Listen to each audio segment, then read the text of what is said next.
I stared at the screen, my heart pounding with a mixture of excitement and disbelief. After years of scrimping and saving, I was finally about to close on my dream home.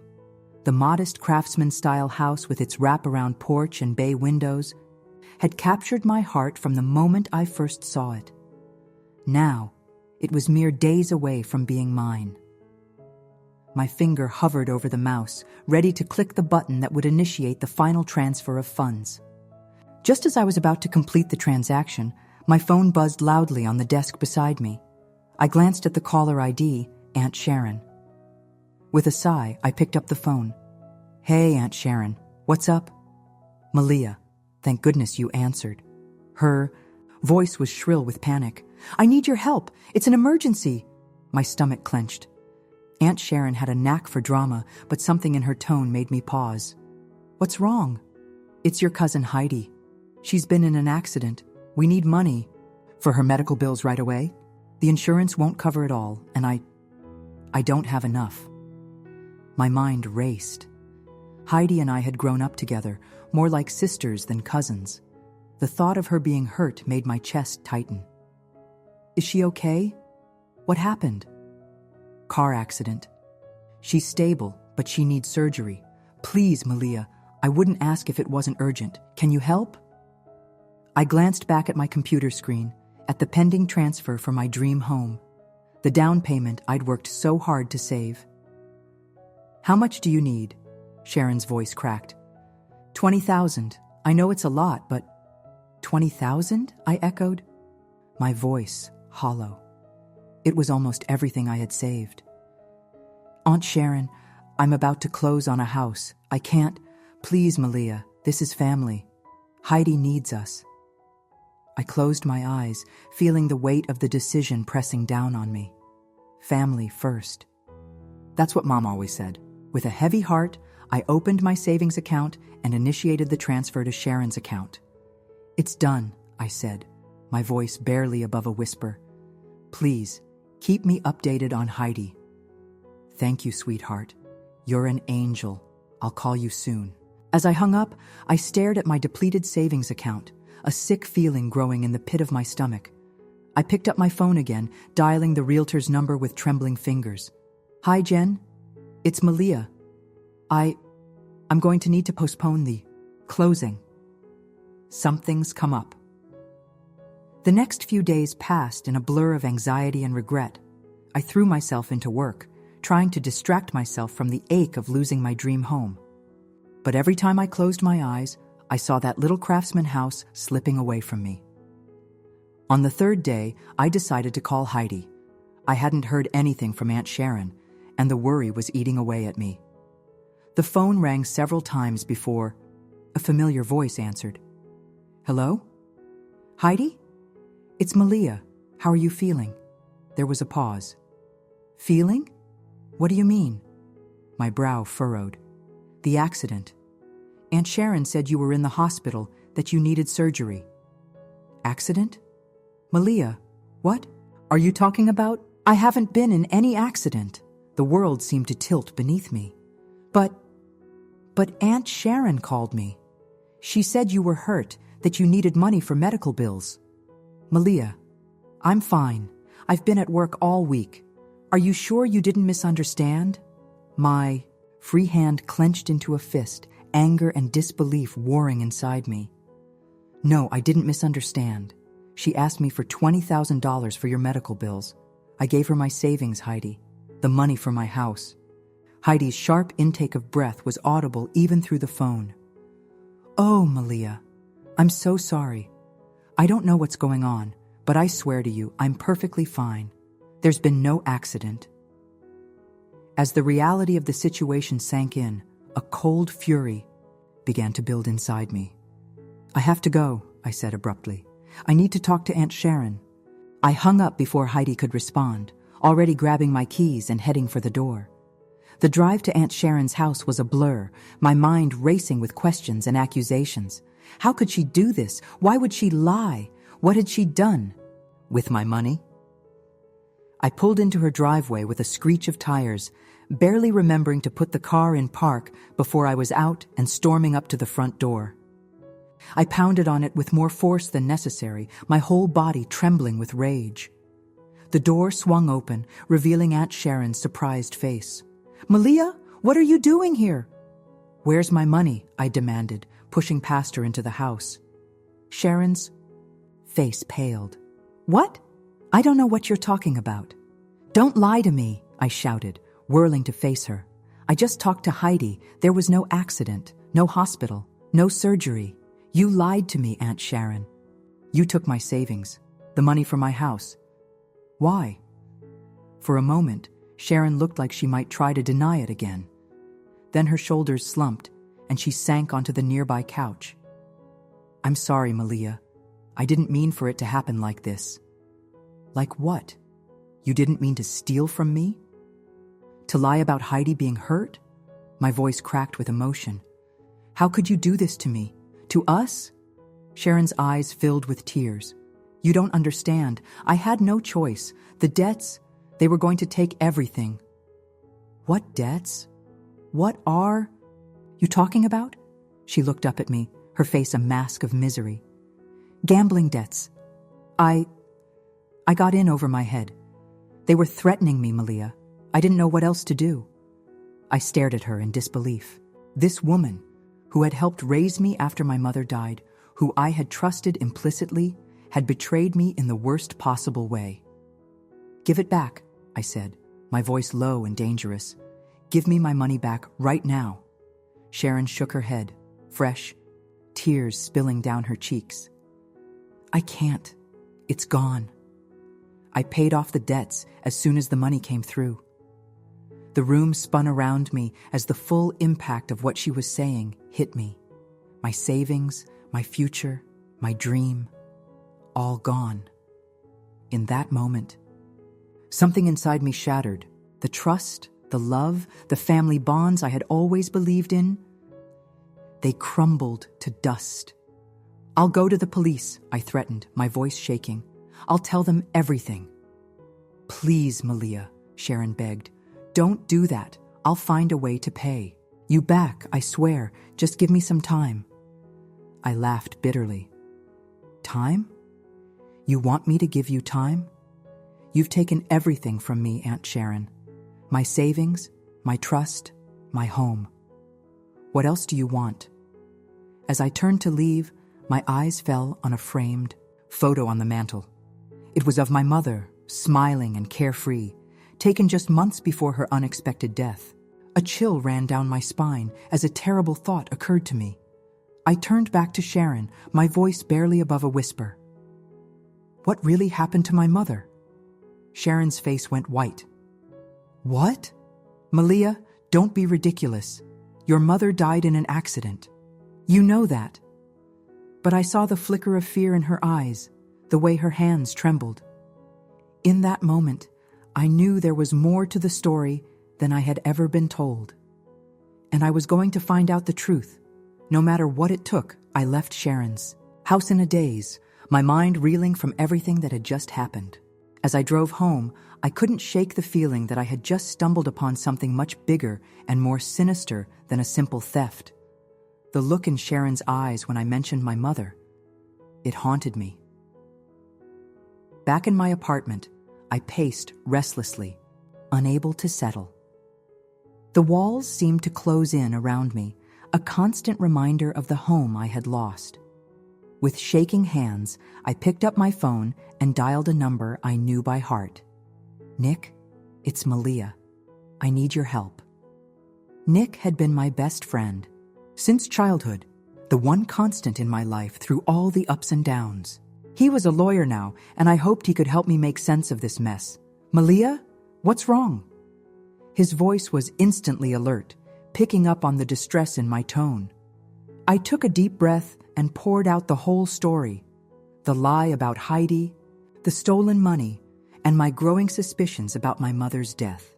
Nick listened in silence, only interrupting occasionally to ask for clarification. When I finished, there was a long pause. "Jesus, Malia," he finally said. This is big. Are you sure about this?" "I'm sure something's not right. said firmly. Nick, I need to know the truth. About the money, about my mom, all of it. Will you help me? Of course I will, he said without hesitation. We'll figure this out together, but Malia, you need to be prepared. If what you're suspecting is true, this could tear your family apart. I closed my eyes, feeling the weight of his words. I know, but I can't live with lies anymore, Nick. I need the truth, whatever it is. We agreed to meet the next day to start digging. As I hung up, I felt a mix of determination and fear. I was about to unravel the fabric of my life, and I had no idea what I would find beneath. The next morning, I met Nick at a small cafe downtown. He was already there when I arrived, a stack of papers spread out in front of him. His familiar face, with its kind brown eyes and perpetual 5 o'clock shadow, was a comfort in the midst of my chaotic world. Hey, he said softly as I slid into the seat across from him. How are you holding up? I shrugged, attempting a weak smile. As well as can be expected, I guess. What have you found? Nick's expression turned serious. I've been doing some digging into your family's finances. Malia, there are some irregularities that go back years. Your Aunt Sharon's name is all over these documents, and there are large sums of money being moved around in ways that don't make sense. My heart sank. So it's not just my money she's taken. No, I don't think so. And there's something else. Nick hesitated, his eyes meeting mine with a mix of concern and determination. I looked into your mother's accident report. There are inconsistencies. I leaned forward, my coffee forgotten. What kind of inconsistencies? The official report says it was a single car accident, that your mother lost control on a wet road. But there's a witness statement that was apparently dismissed. A man claimed he saw another car force your mother off the road. My blood ran cold. Why wasn't this investigated? Nick shook his head. I don't know. But Malia, the officer in charge of the investigation, he retired suddenly just a month after your mother's death. Moved out of state. It's suspicious. Sat back, my mind whirling. So what do we do now? We keep digging, Nick said firmly. I have some contacts in the police department who might be willing to look into this off the record. And we need to talk to Heidi. If Sharon's been manipulating family finances, Heidi might know something, even if she doesn't realize it. I nodded, feeling a surge of determination. Okay, I'll call Heidi, set up a meeting. And Nick, thank you. I don't know what I'd do without you. He reached across the table, squeezing my hand. Hey, what are friends for? We'll get to the bottom of this, Malia. I promise. As we left the cafe, I felt a mix of fear and hope. The road ahead was uncertain, but for the first time since this nightmare began, I felt like I wasn't alone. With Nick by my side, I was ready to face whatever truths we might uncover. The next few days were a whirlwind of activity. Nick and I dove deep into the rabbit hole of financial records and old police reports while I tried to maintain some semblance of normalcy at work. It wasn't easy. Every time my phone rang, I half expected it to be Sharon, begging me not to pursue this any further. But the call never came. Instead, it was Heidi who reached out to me. Malia, can we meet? There's something I need to tell you. We agreed to meet at a park near her apartment. As I approached the bench where Heidi sat, I was struck by how small and vulnerable she looked. Her usually vibrant red hair seemed dull, and dark circles shadowed her eyes. Hey, I said softly, sitting down beside her. Heidi turned to me, her green eyes brimming with unshed tears. Malia, I'm so sorry. I should have told you sooner, but I was scared. My heart raced. Told me what, Heidi? She took a deep breath. It's about Mom, Aunt Sharon. I've known for a while that something wasn't right. I've seen her with these men, scary-looking guys, and there's always whispered conversations, envelopes changing hands. I thought maybe she was in some kind of trouble, but I never imagined. That she'd steal from family? I finished bitterly. Heidi nodded miserably. There's more. A few months ago, I overheard her on the phone. She was arguing with someone about a will, your mom's will. I felt like I'd been punched in the gut. What? About it? She said something about making sure it stayed hidden, that no one could ever find out about the real one. Malia, I think she might have done something to Aunt Jessica's will. Your mom's will. The world seemed to tilt on its axis. If Sharon had tampered with my mother's will, it meant this deception went back years. It meant everything. I thought I knew about my mother's death, about my inheritance, about my family. It could all be a lie. Heidi, why didn't you tell me this before? I asked, struggling to keep my voice steady. She looked away, shame evident on her face. I was scared. Mom, she has a way of making you feel like you can't turn against her, and I didn't want to believe it. I kept telling myself there had to be an explanation. But after what happened with your money, I couldn't stay silent anymore. I reached out, taking her hand in mine. Despite everything, Heidi was still my cousin, still family. Thank you for telling me now. I know it wasn't easy. Heidi squeezed my hand, her eyes meeting mine with renewed determination. What are you going to do? I took a deep breath, steeling myself for what lay ahead. I'm going to find the truth. About the will, about my mom's death. All of it. And, Heidi, I could use your help. She nodded without hesitation. Of course, whatever you need. As we sat there in the park, the weight of what we were about to undertake settled over us. We were no longer just cousins. We were allies in a fight to uncover the truth, no matter how painful it might be. That night, I couldn't sleep. My mind raced with everything we'd learned, trying to piece together the puzzle of lies and deceit that had shaped my life for so long. As I tossed and turned, a memory surfaced, something I hadn't thought about in years. It was a few weeks after my mother's funeral. I was helping Sharon clean out Mom's home office, sorting through papers and mementos.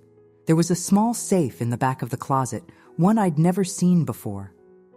When I asked Sharon about it, she'd brushed it off, saying it was probably just old financial documents. She'd taken the safe, promising to go through it later. I sat bolt upright in bed, my heart pounding. The safe. Could it have contained the real will? And if it did, where was it now? I grabbed my phone, firing off a quick text to Nick despite the late hour. Need to talk. Urgent. Can you meet early tomorrow? His reply came almost instantly. Of course. 7 a.m. Usual spot? I sent back a thumbs-up emoji, then fell back onto my pillows, my mind still racing. Sleep was a lost cause, so I got up and booted up my laptop. If I couldn't rest, I might as well be productive. I spent the next few hours combing through every digital record I could find related to my mother's estate. Most of it was frustratingly vague, with references to documents I didn't have access to.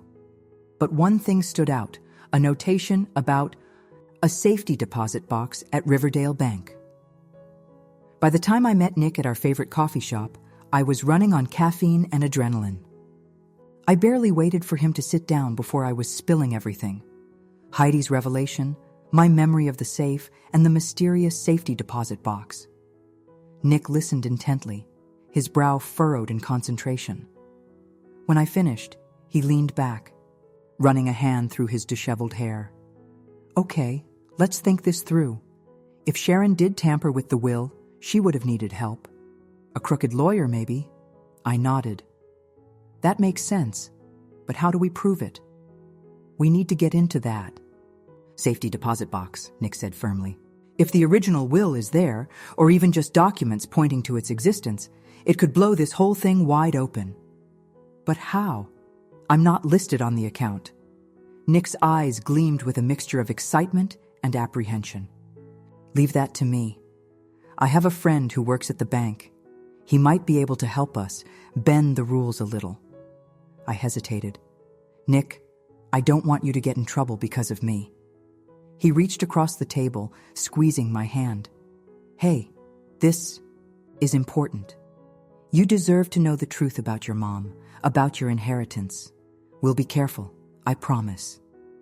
As we finalized our plans, I felt a surge of both fear and hope. We were getting closer to the truth. But I couldn't shake the feeling that we were also heading towards a confrontation that would change everything. The next day, Nick and I met his friend, a nervous-looking man named Derek, outside Riverdale Bank. Derek ushered us in through a side entrance, glancing around furtively. "You've got 10 minutes, he whispered. "Box 1372. I'll keep watch, but if anyone comes, you're on your own."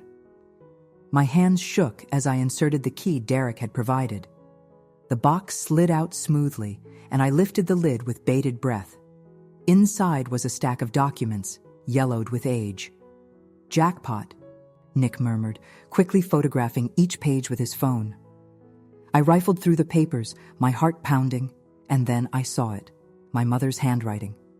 I pulled out the document, my eyes widening as I scanned its contents. "Nick," I breathed. "This is it, the real will, and oh my God." He leaned in, reading over my shoulder. Holy shit. The will laid it all out in black and white. My mother had left everything to me, not just her modest savings, but shares, in a tech company that had skyrocketed in value since her death. Shares that, according to this will, should have been mine all along. "Sharon knew," I said, my voice shaking with anger and disbelief. "She knew about this the whole time. She's been stealing from me for years." Nick quickly finished photographing the documents, then helped me return everything to the box. As we slipped out of the bank, my mind was reeling. We had the proof we needed, but now came the hard part, confronting Sharon and reclaiming what was rightfully mine. The drive, too. Sharon's house was tense. Nick insisted on coming with me, worried about how Sharon might react. As we pulled into her driveway, I took a deep breath, steeling myself for the confrontation to come. Sharon opened the door, her face paling when she saw us. "Malia, what's going on?" I pushed past her into the house, Nick close behind me. "We need to talk, Aunt Sharon, about Mom's will, the real one." She stumbled back as if I'd struck her. "I don't know what you're talking about." "Don't lie to me," I shouted, my composure finally cracking. "We found it, the safety deposit box, the shares, all of it. How could you do this to me, to Mom's memory?" Sharon's face crumpled, and she sank onto the couch. "You don't understand. After Jessica died, I was in trouble. Debts I couldn't pay. When I saw the will, saw what she'd left you, I convinced myself I was just borrowing it, that I'd pay it back before you ever knew. But you didn't," I said coldly. "You kept taking and taking, and now you've stolen my future." "I'm sorry," she whispered. "Malia, please, we can work this out. I'll sell the house, cash in my retirement. I'll pay you back every penny, I swear." I shook my head, feeling a strange calm settle over me. "It's too late for that, Aunt Sharon. You had years to come clean, to make this right. But you chose to keep lying, keep stealing." Nick stepped forward, his voice firm but professional. "Ms. Reeves, I'm afraid we'll need to involve the authorities. The fraud you've committed is a serious offense." Sharon's eyes widened in panic. "No, please, you can't. I'll lose everything." "Like I lost everything?" I countered. "My savings, my home, my trust in you? You did this, Sharon, not me." As Nick called the police, I wandered through the house, memories of happier times warring with the bitter reality of the present. In Sharon's study, a photo on the desk caught my eye, me and my mother, laughing together at my high school graduation. I picked it up, tracing my mom's smile with a trembling finger. "I'm sorry, Mom," I whispered. "I should have known something was wrong. I should have fought harder for the truth." I don't know how long I stood there, lost in memories and regrets. Nick's gentle touch on my arm brought me back to the present.